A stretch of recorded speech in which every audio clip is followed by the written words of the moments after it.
ہوں اتنے ہوتے ہیں مہربان سجاد،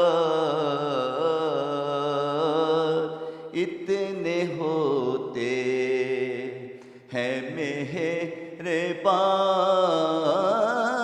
سجاد، دین احمد تیرے نقش قدم کو کثرت سے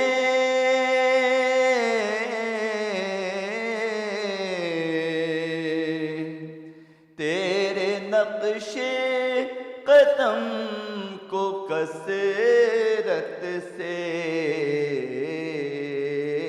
تکتا رہتا ہے آسمان سجاد،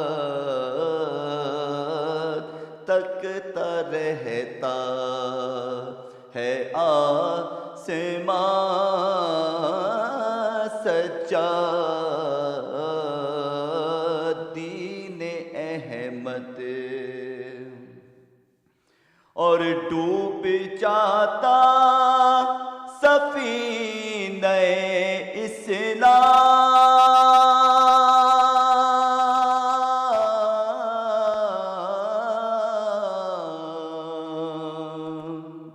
ڈوب جاتا سفینہ اسلام، گر نہ بن جاتے بادبان سجاد، گر نہ بن جاتے بادبان۔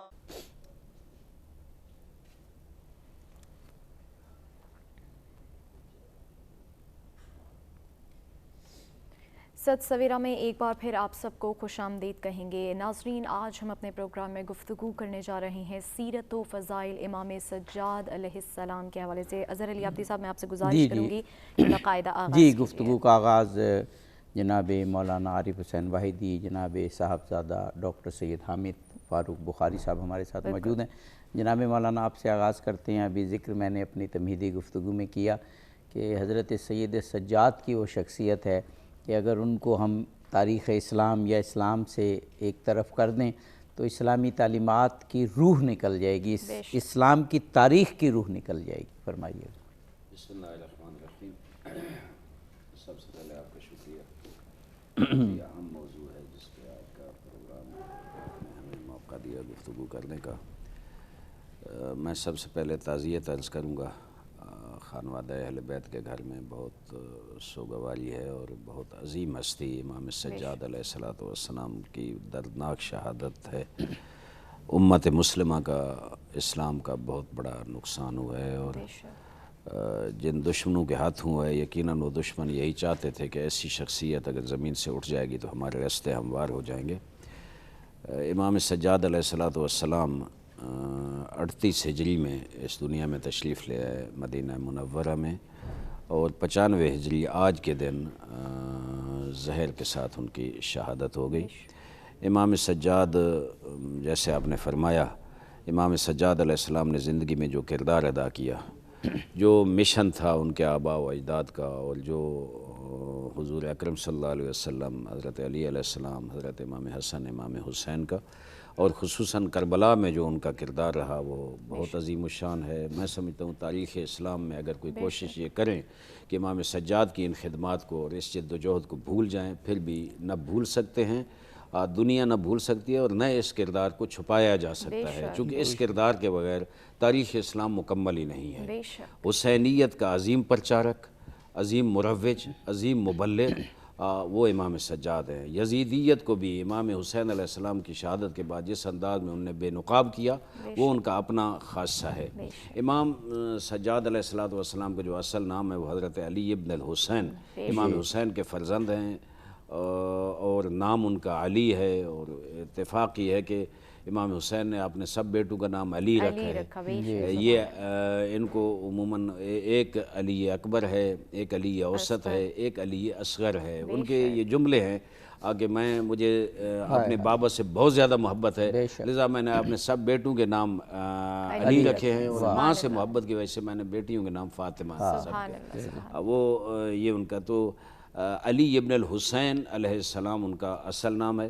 پھر جو ان کے القاب ہیں ان کی وجہ سے وہ زیادہ مشہور ہو گئے، امام سجاد ہو یا امام زین العابدین عام طور پہ کہا جاتا ہے، اور پھر سید الساجدین بھی ان کا ایک لقب ہے۔ یعنی وہ میں عرض کروں گا بعد میں کہ عبادت میں وہ اتنے بلندیوں پہ تھے، اور جو ان نے راز و نیاز اور اللہ کے ساتھ مناجات کا جو طریقہ ہمیں سکھایا، جس انداز میں وہ اللہ کے سامنے جھکے، ایک ان کا عجیب لقب ہے ذو الصفنات، وہ یعنی اس کا معنی یہ ہے کہ وہ اتنا سجدہ کرتے تھے، اور وہ جاتے تھے گھر سے باہر جا کر وہ سخت زمین پر سخت پتھروں پہ سجدہ کرتے تھے، تاکہ وہ نرم جگہ پر سجدہ نہ کریں، نرم جگہ پہ اللہ کی عبادت نہ کریں، نرم جگہ پہ بیٹھ کر اللہ کے ساتھ راز و نیاز نہ کریں۔ اور ان کی پیشانی پہ اتنے زخم ہو جاتے تھے، اور اتنے وہ جیسے گوشت کے ٹکڑے باہر آ جاتے ہیں، وہ پھر قینچی کے ساتھ اس کو کاٹا کرتے تھے کس چیز کے ساتھ۔ یہ واحدی صاحب ہم کچھ ابتدائی جملات ڈاکٹر صاحب سے بھی لے لیں، اور ابھی بہت ٹائم ہے انشاءاللہ۔ جناب ڈاکٹر صاحبزادہ صاحب قبلہ، امام زین العابدین علیہ الصلوۃ والسلام، امام سید سجاد علیہ السلام، اسلام کی ایک ٹاورنگ پرسنالٹی جسے کہنا چاہیے، کہ جن کی زندگی سے ہمیں بہت کچھ ملتا ہے، فرمائیے گا۔ بسم اللہ الرحمن الرحیم۔ آپ کی اجازت سے میں آئمہ اہل بیت 12 جو ہمارے آئمہ ہیں، جی تو ان کے جتنے القابات اور ان کے مبارک نام ہیں، اس حوالے سے ایک گلدستہ بنتا ہے کہ امت کی اصلاح میں اس میں کیا سامان موجود ہے، کہ سارے آئمہ کرام جو ہیں وہ یقیناً امت کی اصلاح کے لیے آئے ہیں، اصلاح امت کے لیے آئے ہیں۔ تو اب ذرا دیکھیے، جس طرح حضرت نے ارشاد فرمایا کہ آپ کا نام علی ہے، بلکہ آپ کے سارے بیٹوں کا نام علی ہے، تو میں سوچ رہا تھا کہ اگر 12 ائمہ میں دیکھیں تو صرف ہمیں ایک جگہ پہ جعفر نظر آتے ہیں اور موسیٰ نظر آتے ہیں، باقی یا تو علی ہے یا محمد ہی ہے ہر جگہ، صرف ان تینوں کا تو مسئلہ نہیں، ہر جگہ ہی۔ اور وہ حدیث مبارکہ ذہن میں آ رہی تھی کہ ارشاد فرمایا گیا کہ کلنا محمد، اولنا محمد، اوسطنا محمد، آخرنا محمد۔ تو یہاں یا تو محمد میں علی کی جھلک نظر آتی ہے یا علی میں محمد کی جھلک نظر آتی ہے، تو یہی چیزیں ہیں۔ اب دیکھیے، میرے آقا صلی اللہ علیہ وسلم نام تو محمد ہے، لیکن لقب آپ کا مصطفیٰ ہے۔ خاص طور پہ میں القابات کے حوالے سے ابتدائی چند چیزیں عرض کرنا چاہوں گا۔ لقب مصطفیٰ ہے، پھر امیر المومنین کا نام علی ہے تو لقب مرتضیٰ ہے، پھر دوسرے امام نام حسن ہے لیکن لقب مجتبیٰ ہے۔ یقیناً آپ زیادہ بہتری سے سمجھیں گے کہ مصطفیٰ، مرتضیٰ، مجتبیٰ، یہ الفاظ کے انتخاب کے علاوہ معنی میں تو کوئی فرق نہیں ہے۔ جو مصطفیٰ ہوتا ہے وہی مرتضیٰ ہوتا ہے، اور جو مصطفیٰ اور مرتضیٰ ہو وہی مجتبیٰ ہوتا ہے۔ اب اللہ نے مصطفیٰ یعنی انہیں منتخب کر لیا، مرتضیٰ اپنی رضا سے چن لیا، اور اجتباء نصیب ہو گیا امام حسن کو۔ اب دیکھیے امام حسین علیہ السلام، جن کی وجہ سے میرے رب نے دین کو پناہ بھی دی ہے خواجہ اجمیر کے قول کے مطابق، اور حتیٰ کہ بنا لا الہ الا حسین، آپ کے بہت سارے القابات ہیں، لیکن سید الشہداء یہ آپ کا لقب اللہ رب العزت نے کیوں عطا فرمایا؟ کہ میرے آقا نے کہا کہ حسین منی و انا من حسین، لہذا وہ قربانی حسین کی ظاہراً تھی، لیکن حقیقتاً وہ قربانی جناب محمد رسول اللہ صلی اللہ علیہ وسلم کی ہو رہی۔ لیکن آج جو ہمارے ممدوح ہیں جناب علی بن حسین، امام زین العابدین، ان کے جو القابات حضرت نے فرمائے، آپ سید الساجدین بھی ہیں، آپ زین العابدین بھی ہیں، آپ سجاد بھی ہیں۔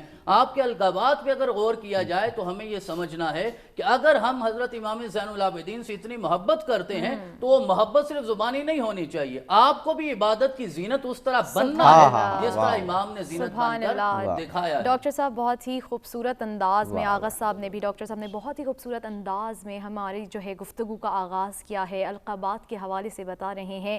ناظرین ایک بریک کی جانب بڑھیں گے، بریک سے واپس آگے گفتگو کے سلسلے کو آگے بڑھائیں گے۔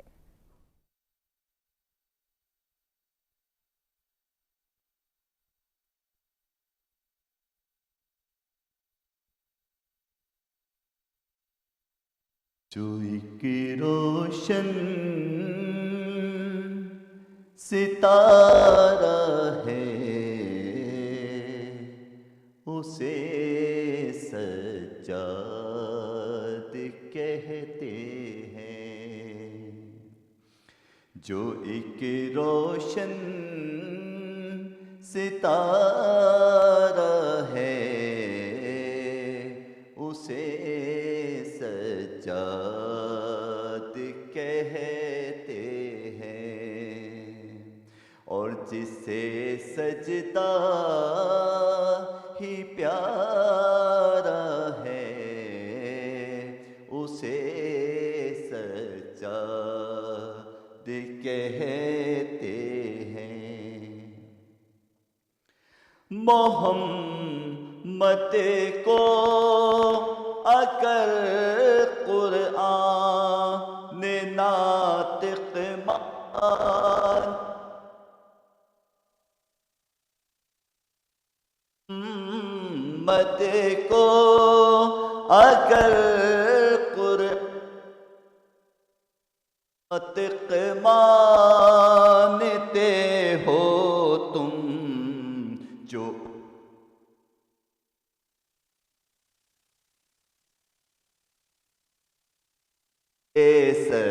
سجاد کہتے ہیں، جو اس کا جو تھا پارا ہے اسے سجاد کہتے ہیں، جو ایک روشن ستارہ ہے اسے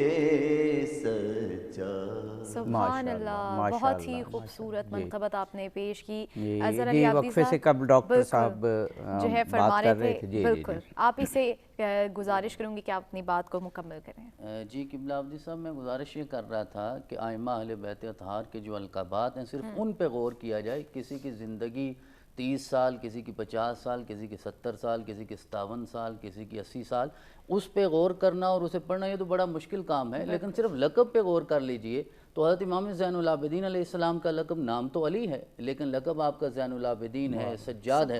پھر آپ کے صاحبزادے نام محمد ہے، لقب باقر ہے، اور آپ باقر العلوم ہیں۔ اس سے پتہ یہ چلا کہ اہل بیت سے محبت کا سب سے بڑا تقاضا علم کا حصول ہے، اور پھر علم پہ عمل کرنا ہے، یعنی جہالت کا اہل بیت سے کوئی تعلق نہیں ہے۔ اگر کوئی جاہل ہو اور محب اہل بیت بننا چاہے تو باقر العلوم کی بارگاہ میں کامیاب نہیں ہوگا، وہ اسے قبول نہیں فرمائیں گے۔ پھر آپ کے صاحبزادے نام آپ کا جعفر ہے، لقب آپ کا صادق ہے، تو صداقت بھی ہمیں یہاں نظر آتی ہے، علم بھی یہاں نظر آتا ہے۔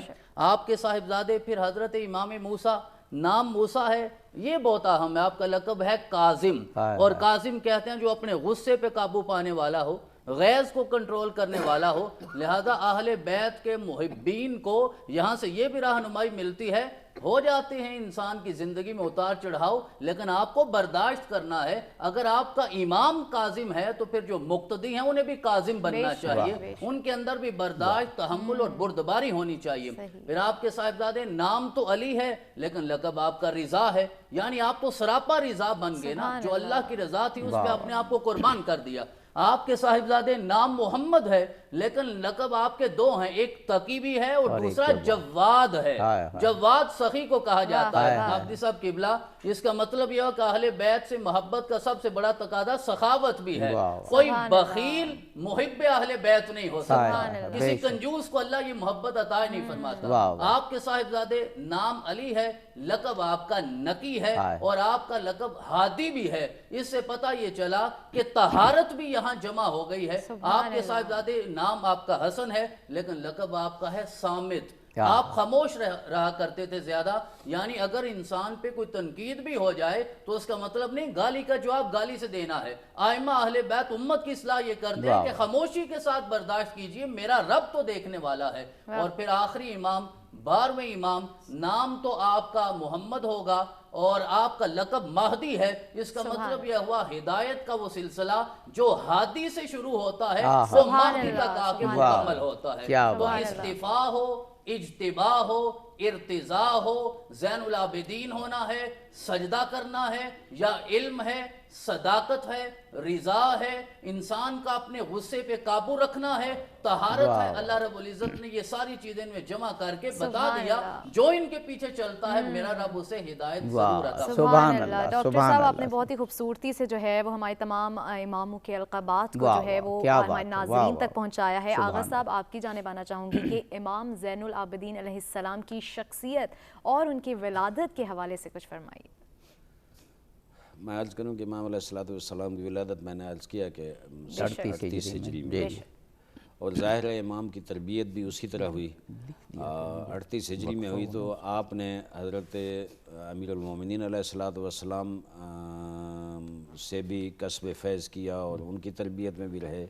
امام حسن مجتبیٰ علیہ السلام کے ساتھ بھی ان کا وقت گزرا، امام حسین جو ان کے والد بزرگوار تھے ان کے ساتھ بھی ان کا اسی طرح وقت گزرا۔ ظاہر ہے اس خانوادہ کے چشم و چراغ ہیں جو میں سمجھتا ہوں کہ یہ کائنات جو ہے وہ خلق کی ان ہستیوں کے لیے کی گئی ہے۔ تو امام سجاد علیہ السلام کا کردار جو ہم بیان کر رہے ہیں، میں سمجھتا ہوں کہ اگر یہ کردار ان کا نہ ہو تو پھر فائدہ ہی نہیں ہے اہل بیت اطہار سے ہونے کا۔ امام حسین یعنی ان کا کردار بنتا ہی یہی ہے اسلام کے لیے۔ اور میں یہ سمجھتا ہوں جیسے ڈاکٹر صاحب نے بہت خوبصورت فرمایا کہ ان سب کے جو القابات ہیں ان سب سے یہی ترشح ہوتا ہے اور یہی واضح ہوتا ہے کہ ان ہستیوں کو اللہ نے بھیجا ہی اس مشن کے لیے ہے۔ اور پھر آپ دیکھیں کہ جہاں ان کی ولادت پاک و پاکیزہ ہے، طہارت، میں اس میں نہیں جاتا کہ ائمہ کی ولادت، انبیاء کی ولادت کس طرح ہوتی ہے اور کتنی طہارت ہوتی ہے۔ ظاہر ولادت کا ایک سلسلہ ہے، وہ تو ہونا ہے، لیکن یہ ہے کہ کس طرح پاک و پاکیزہ اور طاہر و مطہر۔ دیکھیں حضرت علی علیہ السلام کی ولادت خانہ کعبہ میں ہوئی، تو کوئی دنیا کی کوئی خاتون جا کر مسجد میں ولادت اپنے بچے کی کر سکتی ہے، جنم دے سکتی ہے؟ نہیں دے سکتی۔ اور مسجد بھی پھر مرکزی مسجد جو کعبہ ہے، مرکزی مسجد۔ تو ان کی ولادت بھی طیب و طاہر ہوتی ہے۔ یہ دنیا میں تشریف لاتے ہیں طیب و طاہر، آتے ہی سجدے میں گرتے ہیں، اللہ کا ذکر کرتے ہیں، سبوح قدوس کہنے کے ساتھ تشریف لاتے ہیں، اور پھر ان کی زندگی بھی جو ہے مکمل نور ہی نور ہوتی ہے۔ سبحان اللہ۔ ظاہر ہے جو ان کی زندگی ہے اس کو اگر دیکھیں تو امام سجاد علیہ السلام کا کردار، ان کی فضیلت اور ان کی تربیت جس خانوادہ میں ہوئی ہے، جس طریقے وہ آگے بڑھے ہیں، اور پھر وہاں سے لے کر مولا حسین کے ساتھ مکہ اور مکہ سے کربلا، امام کے خصوصی مشاور رہے ہیں اور مددگار رہے ہیں۔ سبحان اللہ۔ آغا صاحب معذرت کے ساتھ ایک بریک کی جانب جانا ہے، بریک کے بعد واپس آ کے یہیں سے گفتگو کے سلسلے کو آگے بڑھائیں گے، ہمارے ساتھ رہیے گا۔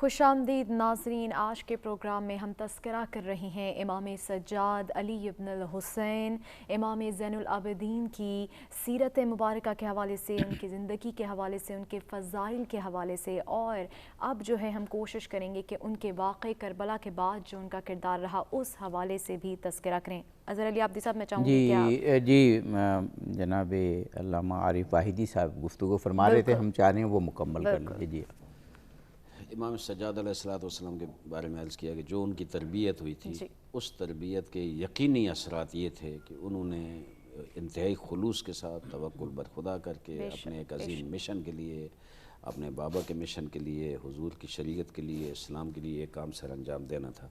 یہ تو خدا کی مصلحت تھی۔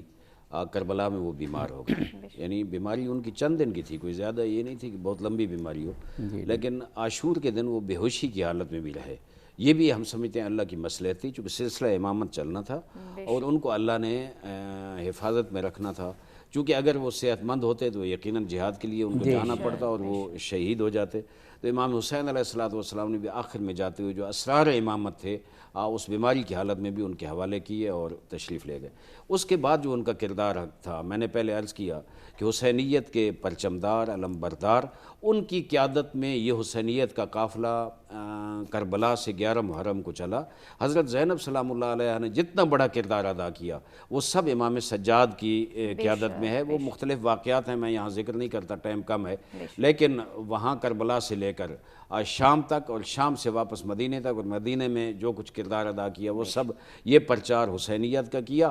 اور سب سے بڑے راوی، موثق راوی اور قابل اعتماد راوی کربلا کے واقعے کے وہی امام سجاد یا امام محمد باقر علیہ السلام۔ امام محمد باقر چونکہ 4 سال کے تھے، لیکن امام سجاد 24 سال کے، 22 سال کے، 23 سال کے تھے، تو وہ اصل راوی ہیں کربلا کے۔ اور پھر اس مشن کو جیسے لے کے چلے، جہاں جہاں ان سے جو روایات ہیں، یعنی اس حد تک ان کے کہ ان کے گلے میں توق تھے، ان کے پاؤں میں بیڑیاں تھیں، ان کے ہاتھ بندھے ہوئے تھے، لیکن وہ شتر کی مہار پکڑ کر وہ چڑھ رہے تھے اور چلتے۔ اس میں بھی وہ روایت کرتے ہیں کہ جس وقت رات کی تاریکی ہوتی تھی، سحر کے ٹائم پہ اوپر سے لوگ پتھر مارتے تھے بازار میں، اور وہ تو پھر بھی علی کی بیٹیاں اس نماز شب کے ٹائم پہ اس وقت ننگے سر بے پالان اونٹوں پہ، پھر ان اونٹوں کے اوپر سے سبوحن قدوس ان کی صدائیں آتی تھی کہ ان کی نماز شب بھی قضا نہیں۔ سبحان اللہ۔ یہ وہ خطبات کے حوالے سے ڈاکٹر صاحب سے جو، کیونکہ ابھی جو علامہ عارف واحدی نے ذکر کیا نا کہ یہ خطبات ہیں جنہوں نے کربلا کو بچایا اور کربلا نے اسلام کو بچایا۔ جی ڈاکٹر صاحب آپ۔ جی میں عرض یہ کرنا چاہوں گا کہ کربلا کے بعد اگر دیکھا جائے تو آپ کی زندگی کے جو 35 سال گزرے ہیں وہ مسلسل ایک غم کی کیفیت میں، سوگ کی کیفیت میں گزرے۔ اسی لیے سیرت نگار آپ کو یعقوب اہل بیت کہتے ہیں، کیونکہ آپ کہا کرتے تھے کہ حضرت یعقوب علیہ السلام کا ایک بیٹا گم ہوا تھا، باقی 11 تو ان کے پاس ہی تھے نا، لیکن وہ 80 سال ان کے غم میں روتے رہے۔ میں نے تو اپنے 18 جوانوں کے سر کٹ کے نیزے کی نوک پہ چڑھتے ہوئے دیکھے، تو ساری زندگی آپ نے روتے ہوئے گزاری۔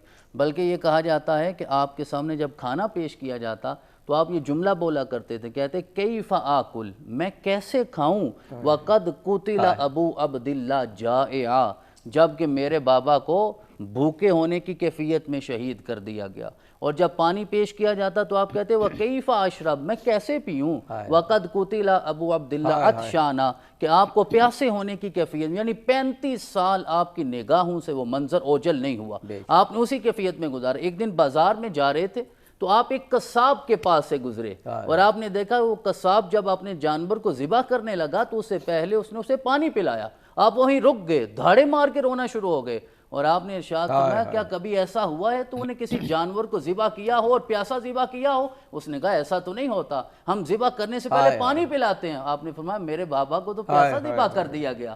تو آپ اس کیفیت میں اپنی زندگی گزاری، اور حضرت ایوب علیہ السلام جو اللہ کے پیغمبر ہیں، جو ان کے اوصاف ہیں وہ آپ کی ذات میں ہمیں مکمل نظر آتے ہیں کہ اللہ رب العزت نے ارشاد فرمایا اتنی بیماری کاٹنے کے بعد، یہ بھی کیونکہ بیمار کربلا ہیں، انہوں نے بھی بیماری کاٹی، لیکن جب بیماری میں اللہ کی آزمائش میں پورا اترے تو میرے رب نے ارشاد فرمایا اِنَّا وَجَدْنَاهُ صَابِرًا نِعْمَ الْعَبْدُ إِنَّهُ أَوَّابٌ، کہ ہم نے اس ساری بیماری میں ایوب کو بڑا صبر کرنے والا پایا ہے۔ اگر حضرت ایوب نے صرف اپنی بیماری کو برداشت کیا اور صبر کرنے والے ہو گئے، یہاں تو آپ نے 72 تن دیکھے ہیں کٹتے ہوئے اور آپ نے پھر بھی صبر کیا ہے، تو آپ سے بڑا صابر کوئی نہیں ہو سکتا۔ اور قرآن نے بتایا صبر کیسے کرنا ہے، یا ایھا الذین آمنوا استعینوا بالصبر والصلاۃ، کہ 2 چیزوں سے تمہیں مدد حاصل کرنی چاہیے، کبھی تکلیف میں آ جاؤ نا تو 2 چیزوں سے مدد حاصل کرو، ایک صبر سے اور ایک نماز سے۔ میں سمجھتا ہوں تاریخ انسانیت میں امام سجاد جیسا صبر بھی کوئی نہیں کر سکا اور آپ جیسا سجدہ بھی کوئی نہیں کر سکا۔ آپ نے ان دونوں چیزوں سے مدد حاصل کر کے اس بات پہ اپنا یقین واضح کر دیا کہ ان اللہ مع الصابرین، بے شک اللہ تعالیٰ صبر کرنے والوں کے ساتھ ہوتا ہے۔ تو آپ نے یوں اپنی زندگی کربلا کے بعد گزاری ہے، اور کربلا کے بعد جو ایک سب سے اہم ترین واقعہ میں نظر آتا ہے وہ آپ کی امامت کا واقعہ ہے، جو آپ کے چچا حضرت محمد بن حنفیہ کی طرف منسوب ہے کہ انہوں نے ظاہرہ مولا کائنات کا بیٹا ہونا، اس سے بڑی تو اعزاز کی کوئی بات نہیں ہوتی، انہوں نے سمجھا شاید یہ میرا حق ہے، تو آپ نے فرمایا کہ نہیں، یہ میرے بابا نے جس کی طرف حضرت نے اشارہ فرمایا کہ یہ اسرار، یہ راز مجھے عطا فرما دیے۔ اور کربلا میں جب مولا امام حسین علیہ السلام جانے لگے شہادت گاہ کی طرف تو آپ ان کی دستار بندی کر کے انہیں سجادہ نشین بنا کر گئے تھے، اپنا جاں نشین بنا کر گئے تھے، تو کہا کہ چلیں پھر ہم حرم میں چلتے ہیں اور جا کر حجر سے فیصلہ کروا لیتے ہیں۔ تو یہ مشہور واقعہ ہے۔ تو محمد بن حنفیہ بھی چلے، آپ بھی تشریف لے گئے، حجر سے سوال ہوا، پہلے چچا نے سوال کیا تو جواب کوئی نہ آیا، جب آپ نے سوال کیا تو پھر اس نے جواب دیا، حجر کے جواب دینے سے پھر محمد بن حنفیہ نے بھی اپنا ہاتھ ان کے ہاتھ میں دے دیا۔ تو یہ وہ ہستی ہیں کہ جنہیں میرے رب نے جہاں اتنے مقامات عطا فرمائے، اور حجر ان کے ساتھ کلام کیوں نہ کرتا؟ آپ نے ابتدا میں کہا وہ مولود کعبہ کی اولاد ہے، تو مولود کعبہ کی اولاد کے ساتھ یہ کلام کی کیفیات۔ ڈاکٹر صاحب ایک بریک کی جانب بڑھنا ہے۔ پابندی سلاسل میں جو سجاد نہ ہوتا، پابندی سلاسل میں جو سجاد نہ ہوتا، یہ دین کبھی قید سے آزاد نہ ہوتا۔ اگر خون سے عابد اسے سیراب نہ کرتا، اسلام کا گلشن کبھی آباد نہ ہوتا۔ ایک بریک کی جانب بڑھیں گے، بریک سے واپس آ کے گفتگو کے سلسلے کو آگے بڑھائیں گے۔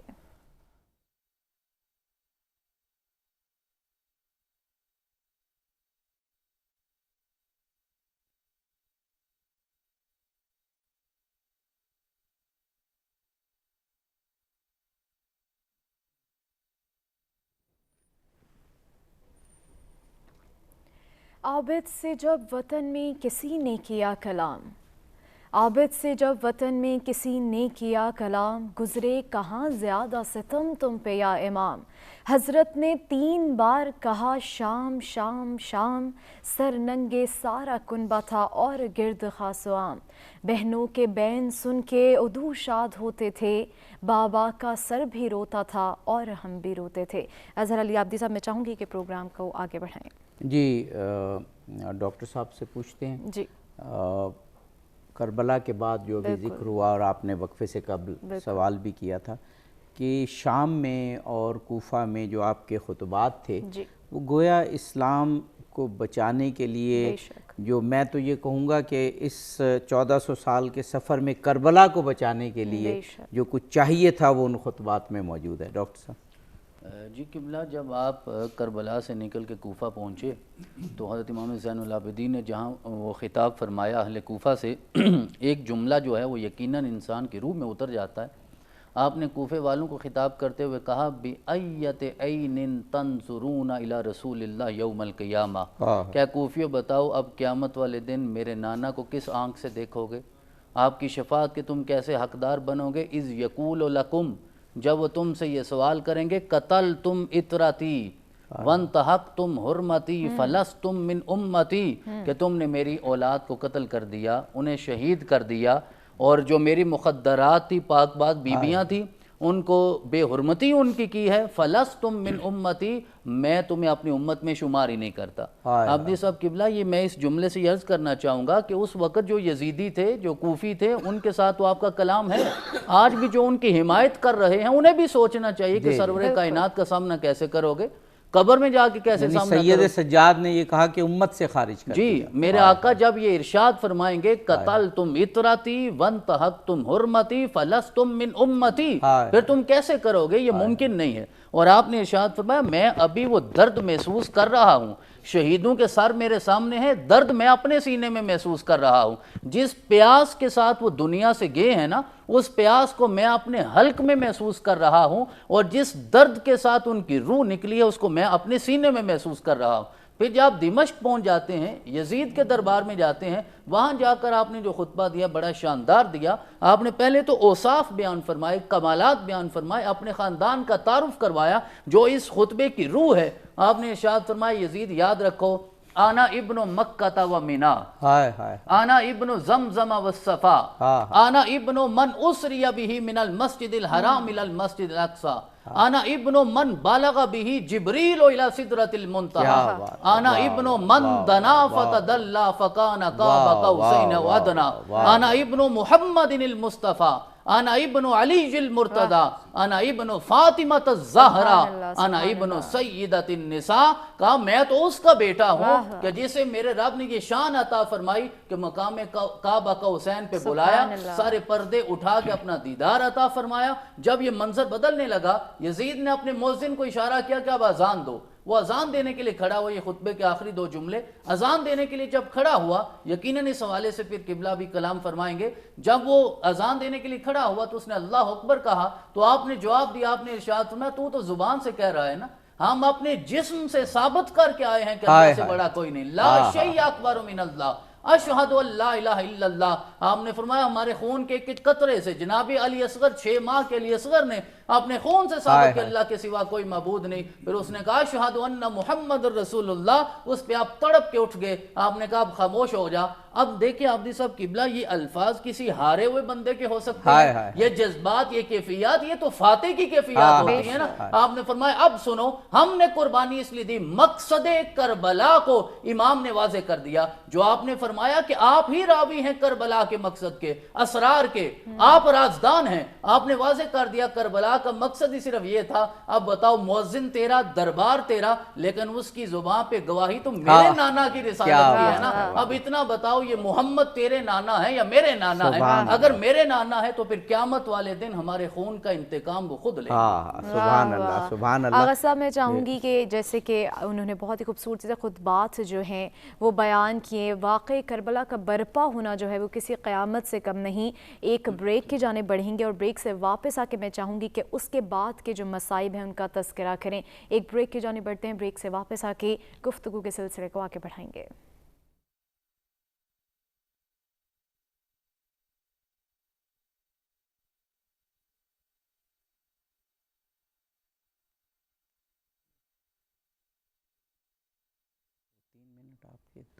خوش آمدید ناظرین. آج کے پروگرام میں ہم نے تذکرہ کیا امام زین العابدین علیہ السلام کی شخصیت کے حوالے سے اور ان کے کردار کے حوالے سے.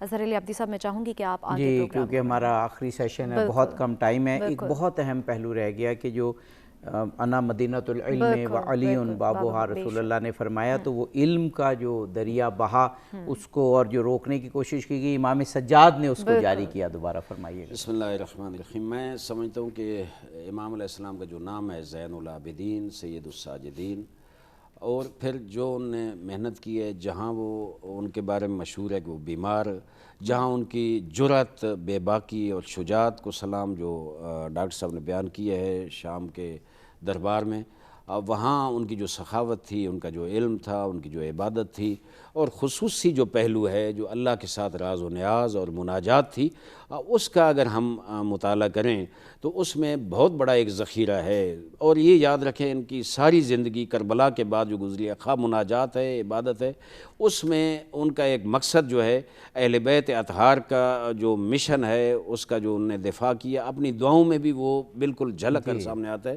اور پھر ان کی جو آبا کی وراثت تھی اور جو اللہ کے ساتھ ان کا عشق تھا اور محبت تھی, اس کا جو سب سے بڑا ذخیرہ ہے اس کو صحیفہ سجادیہ بھی کہتے ہیں, صحیفہ کاملہ بھی کہتے ہیں, زبور آل محمد کے نام سے بھی وہ مشہور ہے. اگر ان کی دعائیں پڑھیں, میں خود وہ صحیفہ سجادیہ خریدا, کئی پیر صاحبان, مشائخ اعظام, علماء کو جو اس پہلو پہ دلچسپی رکھتے ہیں, جو مناجات بخدا, راز و نیاز بخدا, اللہ کے ساتھ اللہ کا ذکر کرنا اور مناجات کرنا, اس میں چند چیزیں میں آپ خدمت میں عرض کروں. ایک تو معرفت الہی کا سمندر ہیں, بہت زیادہ وہ دعا جو بھی آپ پڑھیں, اور مختلف موضوعات ہیں. مثلا ختم قرآن کریں تو وہ ماہ رمضان کے اول میں استقبال رمضان کے حوالے سے, اختتام رمضان کے حوالے سے ایک معرفت الہی کا سمندر ہے. انسان جو پڑھے تو اس میں اس طرح گم ہوتا ہے, وہ جو عشق با خدا ہے, وہ محبت با خدا ہے, وہ جو ان کی اپنی زبان مقدس سے نکلے ہوئے خوبصورت جملے ہیں, میں سمجھتا ہوں وہ انسان کی زندگی کے لیے بہت بڑا سرمایہ ہیں. اور میں نے اس طرح معرفت بھری دعائیں کہیں نہیں دیکھی. ایک مولا علی علیہ السلام کی دعا ہے مناجات کے حوالے سے, مفاتیح موجود ہے اشعار کی صورت میں, وہ بہت خوبصورت ہے. اور پھر ان کی جو یہ دعائیں ہیں, اور پھر مناجات خمسہ عشرہ ہیں, وہ سب معرفت الہی کا سمندر ہیں. انسان جو پڑھے, میں جوانوں کو یہ عرض کروں گا کہ جہاں امام سجاد کی باقی زندگی پہ کرتے ہیں غور, وہاں آئیں, ان کی یہ دعائیں پڑھیں, اور جو معرفت بھرا اور علم کا سمندر ہے اس پہ توجہ کریں. اور میں سب مسالے کے لوگوں سے گزارش کروں گا صحیفہ کاملہ کو, ان دعاؤں کو مطالعہ کریں, اور صحیفہ سجادیہ کو اپنی لائبریری, بلکہ جہاں قرآن مجید رکھتے ہیں, مفاتیح الجنان رکھتے ہیں, وہاں صحیفہ سجادیہ اور نہج البلاغہ بھی ساتھ رکھیں, اور ان سے بھرپور استفادہ کریں. جناب عارف بھائی جی صاحب, ٹائم بہت کم, تو بہت معذرت ہے آپ کو روک رہے ہیں. 1 یا 2 منٹ اس پورے پروگرام کا خلاصہ, اور پھر مصائب پر مبنی کلام پر ہم جائیں گے. قبلہ میں یہ عرض کرنا چاہوں گا آپ کی شان کے حوالے سے کہ عبد الملک بن مروان کا دور تھا اور حج کا موسم تھا, تو اس کا بیٹا ہشام بن عبد الملک جو ہے نا وہ حج کرنے کے لیے آیا, اور اس کے ساتھ بڑا کر و فر کے ساتھ لشکر جرار بھی تھا اور شامی لوگ بھی تھے، اور وہ کعبہ کے قریب پہنچنا چاہ رہا تھا تاکہ حجر اسود کا بوسہ لے سکوں، لیکن اسے نصیب نہ ہو سکا، تھک ہار کے پیچھے بیٹھ گیا۔ تو پھر اسی دوران جو ہیں وہ مولا کائنات شیر خدا کے گھر کا چشم و چراغ آتا ہے، ابن رسول تشریف لاتے ہیں، جناب امام زین العابدین علی بن حسین علیہ السلام تشریف لاتے ہیں، تو لوگوں نے جگہ دینی چھوڑ دی، لوگ آگے پیچھے ہو گئے اور آپ حجر اسود تک پہنچے، آپ نے جا کر بوسہ دیا۔ لوگوں کو پتا تھا کہ اگر ہم جگہ نہیں دیں گے تو شاید حجر خود آواز دے لے گا اور امام نے وہاں جانا ہے، یہ تو پہلے کئی بار وہ دیکھ چکے تھے۔ ڈاکٹر صاحب چند سیکنڈ ہے، چند سیکنڈ میں وہ شعر صرف پڑھنا چاہوں گا۔ پھر آپ کی شان میں اس نے کہا کہ ہشام نے کہا یہ کون ہے، تو تعارف رزدق نے کروایا، اس نے کہا ھذا الذی تعرف البطحاء وطأتہ والبیت یعرفہ والحل والحرم، کہ تو نہیں جانتا لیکن بطحا کے جو رنگ ریزے ہیں، سنگ ریزے ہیں، وہ آپ کے نقش قدم کو بھی جانتا ہے۔ یہ بڑا شاہکار قصیدہ ہے، ہم کہیں گے ڈاکٹر صاحب پھر کبھی ہیں اور عربی کے ساتھ یہ بیان فرمائیں۔ آپ تینوں مہمانوں کی یہاں تشریف آوری کا بہت شکریہ۔ کیا بیان ہو مجھ سے عظمت سید سجاد کی، انبیاء کرتے ہیں مدحت سید سجاد کی۔ میں آپ سے گزارش کروں گی کہ جو ہے آخری میں منقبت جو ہے سلام پیش کریں، اور اسی کے ساتھ ہمیں مجھے اور اظہر علی عابدی صاحب کو اجازت دیجیے، اللہ نے کے بعد۔ مر گیا ہے آج حسینی قافلے کا سارباں، مر گیا ہے آج حسینی قافلے کا سارباں، ارے لاش پر مظلوم کی باقی ہے